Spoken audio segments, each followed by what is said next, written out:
everyone, I'm Kevin, otherwise known as Forum BX257, here to bring you another 1980s G.I. Joe toy review.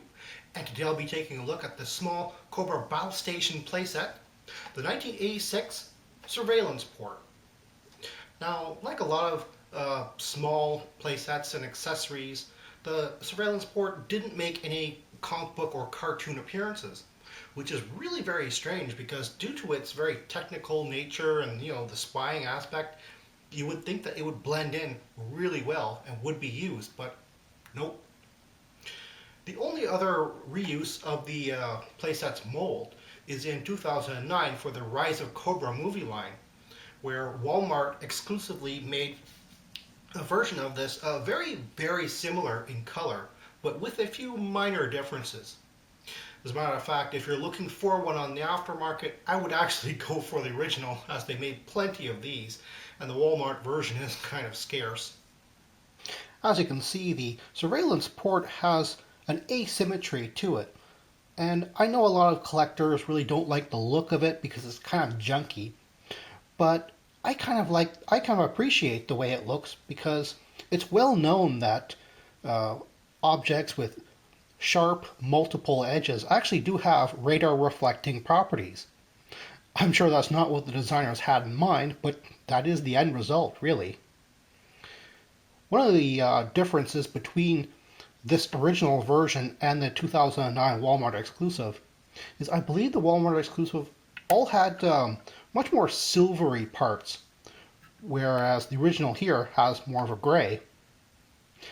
Also, the 2009 version actually replaced this rather, silly looking snake coiled around a globe here with a proper Cobra symbol.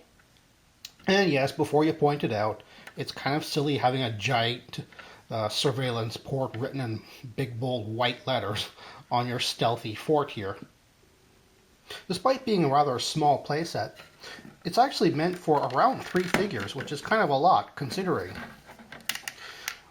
It has 3 foot pegs, but this one in the depression can be really hard to get a figure into. As a matter of fact, you do kind of have to watch just how far back the foot hole on your figures are to the back of their feet.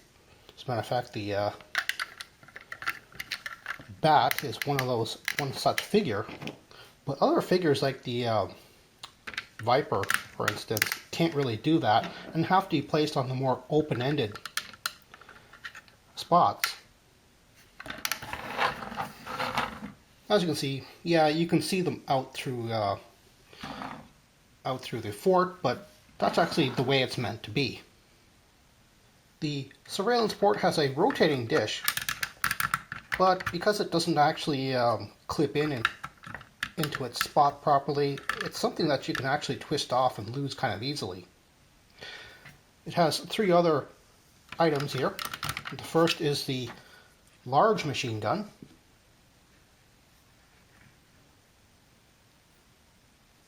which, as you can see, again, is not permanently plugged in here, and actually does have a handle, so it can be used with a figure.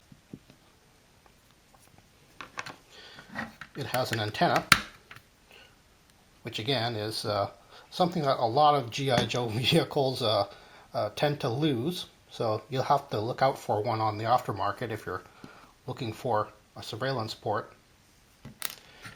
And it has this small machine gun, which might look a little bit familiar to you, as it is exactly the same mold as the machine gun from the Slugger, the 1984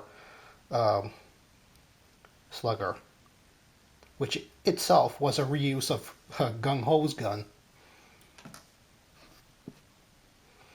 Again, because it has a handle, it can be used as a weapon for the figures.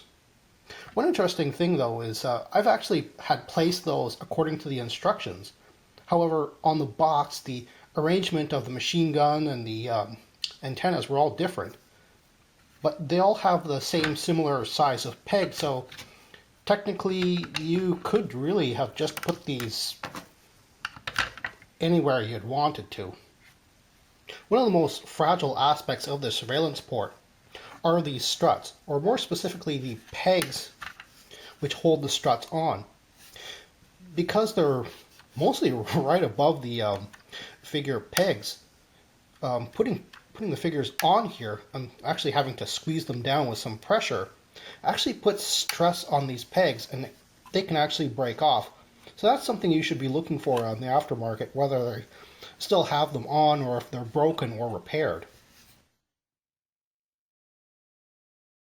Although he would like to remain anonymous, I would still like to thank my friend and local toy collector for lending me his Cobra surveillance port box for this review, because I generally am not buying packaging for the 1986 and up G.I. Joe vehicles and playsets.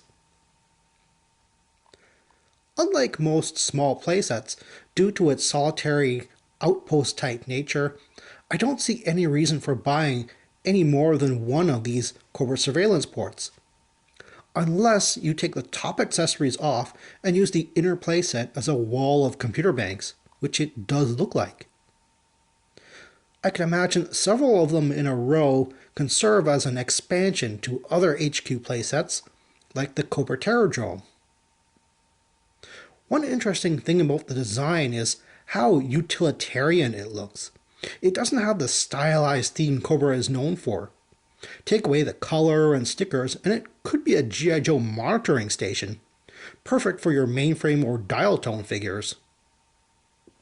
I thought the same thing about the 1986 Gi Joe Outpost Defender, which came out at the same time. Its junky temporary build appearance is incongruous to many G.I. Joe designs and could be recolored to a Cobra ambush blind, manned by a couple of dreadnoughts maybe. Were these two toys mixed up at birth? Well, that's all the time I have right now. Please check out my Facebook page for more information and behind-the-scenes photos for these reviews. Thank you for watching this video, and stay tuned for next time to see another 1980s G.I. Joe toy review. See you then.